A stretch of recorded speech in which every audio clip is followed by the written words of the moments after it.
Yo, welcome back to another video. In this video, I'm going to be going over running and lifting and how they can marry up together. But one of the biggest fitness myths that I see all the time is that you have to pick one or the other, either running or strength training. And people think if you run, you'll lose muscle mass, and if you build muscle, then your running's going to suffer. But the reality is they can both work together. You can absolutely do both, and today I'm going to show you how. I'm not a big runner myself. I don't particularly enjoy it, but I do like keeping a general base of fitness with running. I like being able to crack out a 5K or a 10K if I wanted to. I don't particularly enjoy it. I absolutely love training. I love going to the gym. I like being bigger, leaner, stronger. And you don't have to focus on one over the other. They can work together. I hear it all the time with people when they're like, oh, running's going to kill my gains, or should I stop lifting to focus on my running and to improve my running, or can I build muscle whilst training for races? There's a bit of nuance to that, because if you're training for a marathon, then it's probably not the best idea to try and build muscle or even focus on losing body fat, because that's just a bit tough. But I used to work with runners. I used to work with runners a lot when I did a master's in sports therapy, and I ended up doing sports massage for a running club, and they were injured all the time. The runners were injured all the time because all they did was run. They didn't do anything else. And I get it. It's almost like an addiction sometimes with runners. They want to get that faster time. They want to get that longer distance. But they forget to look after their body. They forget the prehab side of things. They forget that strengthening can complement and will absolutely complement the running side of things. People forget they're getting older, so they try and push themselves, but their body can't keep up because they're not looking after it by strengthening the joints, strengthening the muscles. So I used to work with these lot, and they were constantly injured. But when they started strength training, they started introducing it, and these are more long distance runners that it was their whole life essentially, ran to a good level. Even just once or twice a week training significantly reduced their rate of injury, but also just how they run, their biomechanics, everything, their recovery. So important.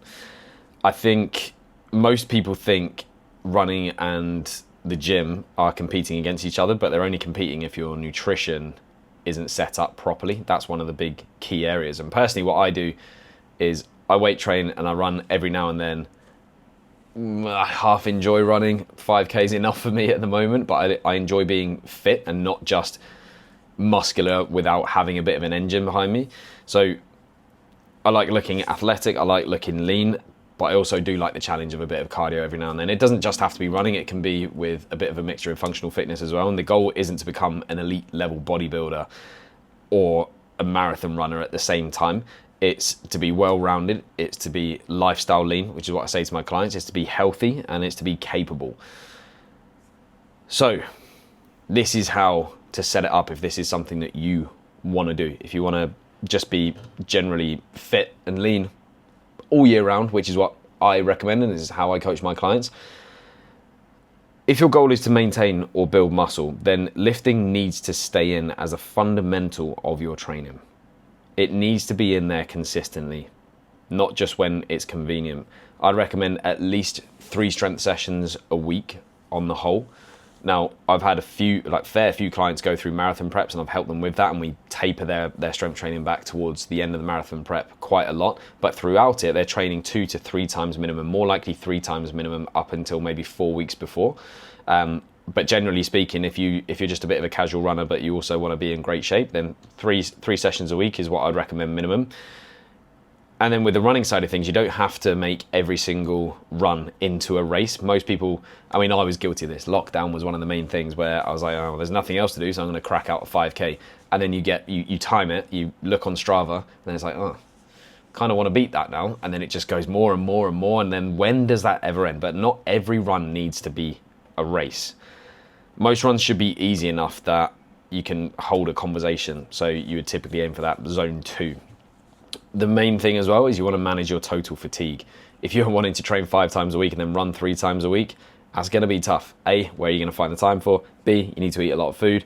C, you need to focus on recovery, because that's where your muscles repair, and that is the center of everything really. You need to find a balance that you can recover from, and you need to be smart with that. The main thing though is going to be the nutrition side of things. If your expenditure is a lot higher, then you're going to need to accept that you need to eat a lot more food. but it then depends on your body composition goals. This can be really confusing. If you don't know where to turn with this, then drop me a message. I'm more than happy to advise on it. If you're wanting to cut body fat but also run a marathon, they're going to conflict. That's where it gets difficult, because you're going to be so depleted, your energy levels aren't going to be there. You're not going to be able to perform in the gym, you're not going to be able to recover, you're not going to be able to perform running as well. A lot of people will increase their activity but will never increase their food intake along with that, down to a few different reasons. But A, they don't really think about it. B, it's just something that, you know, it doesn't seem to add up. If you want to drop body fat, you're like, oh, well, I need to eat less food. But actually, your distance has increased massively. You're going to need more fuel. So it's about getting clear on the goals that you want as well.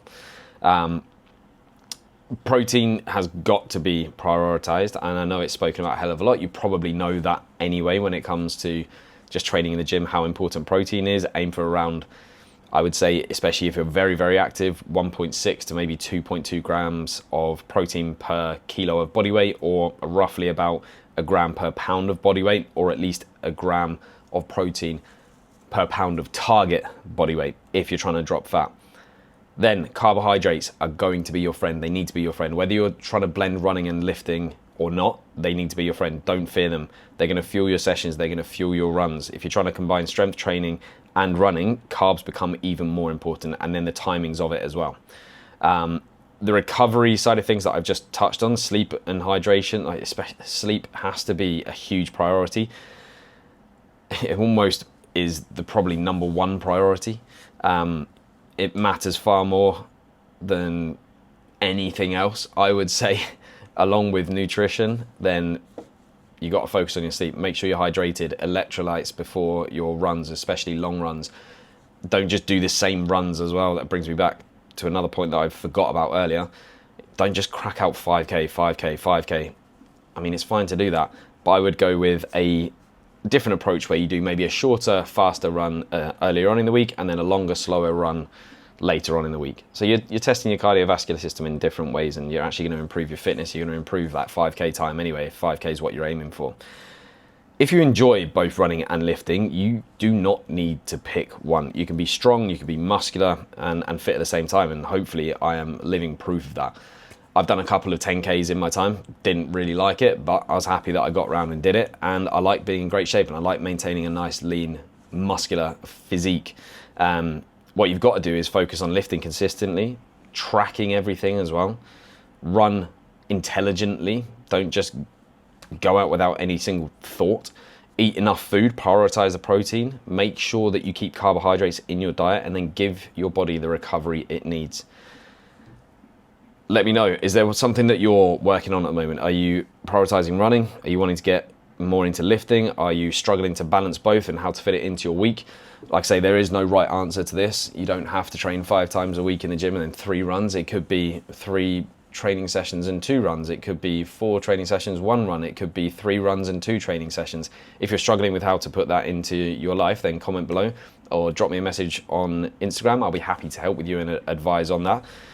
And I just think my closing statement is that fitness isn't about choosing a side. It's about building a body that's then strong enough to perform and fit enough to enjoy life and healthy enough to keep doing it for years. So lifting and running absolutely can go together. I highly recommend it. Loads of my clients do it. They get amazing results physically, but also with their fitness. If that's something you want help on as well, then just drop me a message on Instagram. And if you found this useful, subscribe to the channel. It helps. I'm trying to dish out way more information and free value on here, and I want to keep doing it. And if there's anything that you want me to cover, let me know in the comments, and I will see you on the next video.